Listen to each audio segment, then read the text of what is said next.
రాకాలోకంకి స్వాగతం. ఈ కంటెంట్ మీకు నచ్చినట్టయితే లైక్ చేయండి, మీ బంధుమిత్రులకు షేర్ చేయండి. ఇప్పటివరకు సబ్స్క్రైబ్ చేసుకోకపోతే సబ్స్క్రైబ్ బటన్ని నొక్కండి, అదేవిధంగా బెల్ ఐకాన్ని కూడా నొక్కండి. మిత్రులారా, దావూద్ ఇబ్రాహీం ఈ పేరు గుర్తుంది కదా. భారతదేశంలో డి కంపెనీ పేరిట మాఫియాని నడిపించి drug trade, real estate trade, అదేవిధంగా మతోన్మాదాన్ని పెంచి పోషించే పనిని చేపట్టినటువంటి దావూద్ ఇబ్రాహీం 1993లో మొట్టమొదటిసారి ఈ దేశంలో ఆర్డిఎక్స్ని తీసుకొచ్చి వరుస పేలుళ్ళు ముంబైలో నిర్వహించారు. ఆ తరువాత అతను పాకిస్తాన్కి పారిపోయి పాకిస్తాన్లో ఆశ్రయం పొందుతున్నాడు. ఆ దావూద్ ఇబ్రాహీం 69వ పుట్టినరోజు చాలా ఘనంగా జరిగింది పాకిస్తాన్లో. దావూద్ ఇబ్రాహీం మా దగ్గర లేడు అని చెప్పేటటువంటి పాకిస్తాన్ డిసెంబర్ 26వ తేదీన ఆయన జన్మదినాన్ని చాలా ఘనంగా జరిపింది. ఆర్మీ ఆఫీసర్లు, ఐఎస్ఐ నాయకులు, ఐఎస్ఐ యొక్క సీక్రెట్ సర్వీసెస్కి సంబంధించినటువంటి సీనియర్ ఆఫీసర్లు, పెద్ద పెద్ద రాజకీయ నాయకులు, చాలామంది వ్యాపారవేత్తలు, దుబాయ్ నుంచి, జెద్దా నుంచి, రకరకాల దేశాల నుంచి, కొందరు భారతదేశం నుంచి కూడా వెళ్ళినట్టుగా సమాచారం అందుతోంది. వాళ్ళు ఎవరు అన్నది గుర్తించే ప్రయత్నాలు జరుగుతున్నాయి. వీళ్ళందరూ వెళ్ళి ఆయన పుట్టినరోజు పండుగలు చాలా ఘనంగా జరుపుకున్నారు. అంటే దావూద్ ఇబ్రాహీం అనారోగ్యంతో ఉన్నారు, పెద్దగా కదలడం లేదని చెబుతున్నప్పటికీ ఆయన ఇప్పటికీ యాక్టివ్గానే ఉన్నాడు. ఆయన పుట్టినరోజును పాకిస్తాన్ ఇంత ఘనంగా జరుపుకుంది అంటే ఇంకా భారతదేశంలో ఆయన పాకిస్తాన్ కోసం పని చేస్తూనే ఉన్నాడు వివిధ రూపాల్లో. ఆయన భారతదేశానికి రాలేదు, 1993 తర్వాత ఇండియాలో అడుగుపెట్టలేదు, కానీ ఆయన సామ్రాజ్యం ఇప్పటికీ ఉంది.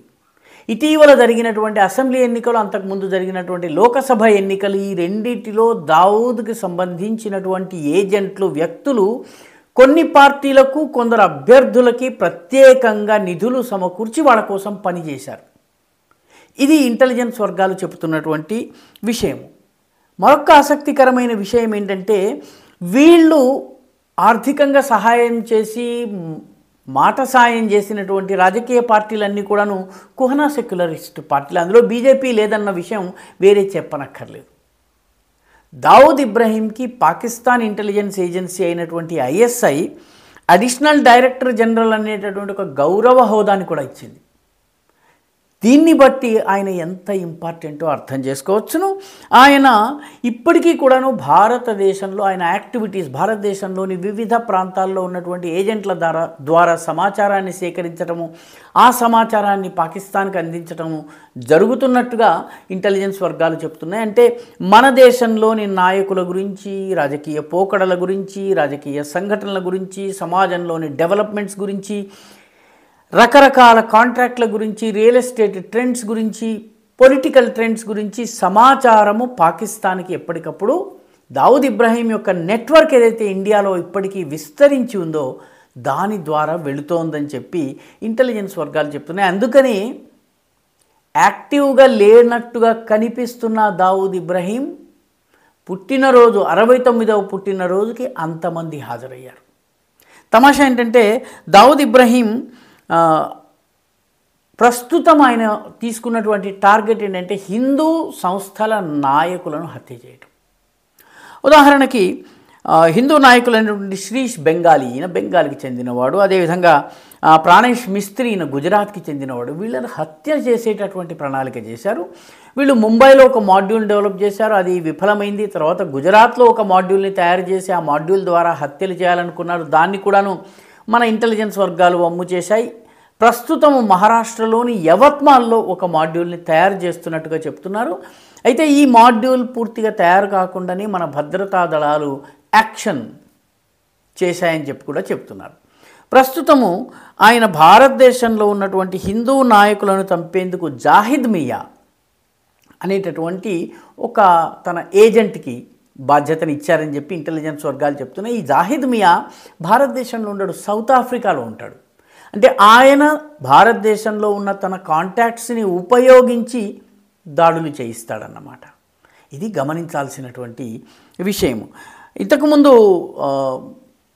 దావుద్ ఇబ్రాహీంకి సంబంధించినటువంటి నేర సామ్రాజ్యాన్ని ఛోటా షకీల్ చూసేవాడు. ప్రస్తుతం హాజీ సలీం అనేటటువంటి మరొక వ్యక్తి, ఈయన పాకిస్తాన్ గుర్తించి ఐడెంటిఫై చేసి దావుద్ ఇబ్రాహీంకి అందించింది. కాబట్టి దావుద్ ఇబ్రాహీం యాక్టివిటీస్ అన్నీ కూడాను పాకిస్తాన్కి చేరుతున్నట్టు, పాకిస్తాన్కి తెలుస్తున్నట్టు. అన్అఫీషియల్గా తెలుస్తున్నది ఏంటంటే, ముఖ్యంగా ఇంటెలిజెన్స్ వర్గాలు చెప్తున్నది ఏంటంటే, దావుద్ ఇబ్రాహీం సంపాదించేటటువంటి ధనంలో 40% ఐఎస్ఐకి వెళ్తుంది.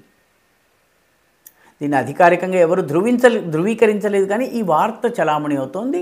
దావుద్ ఇబ్రాహీం గ్యాంగ్కి చెందిన వాళ్ళు బాలీవుడ్లో సంవత్సరానికి 20 నుంచి 22 సినిమాలు తీస్తారు. వాళ్ళ డబ్బులు పెట్టి సినిమా తీస్తారు. ఆ సినిమాలు సక్సెస్ఫుల్ అవుతాయి, కొన్ని ఫెయిల్యూర్ అవుతాయి, కొన్ని. మొత్తానికి ఏదేమైనప్పటికీ కూడాను బాలీవుడ్లో వచ్చేటటువంటి 100-150 సినిమాల్లో దావుద్కి చెందినటువంటి సినిమాలు కూడాను, దావుద్ డబ్బులతో తయారయ్యే సినిమాలు కూడాను చాలా పెద్ద ఎత్తున ఉన్నాయన్నది ఇప్పటికీ తిరుగులేని సత్యం.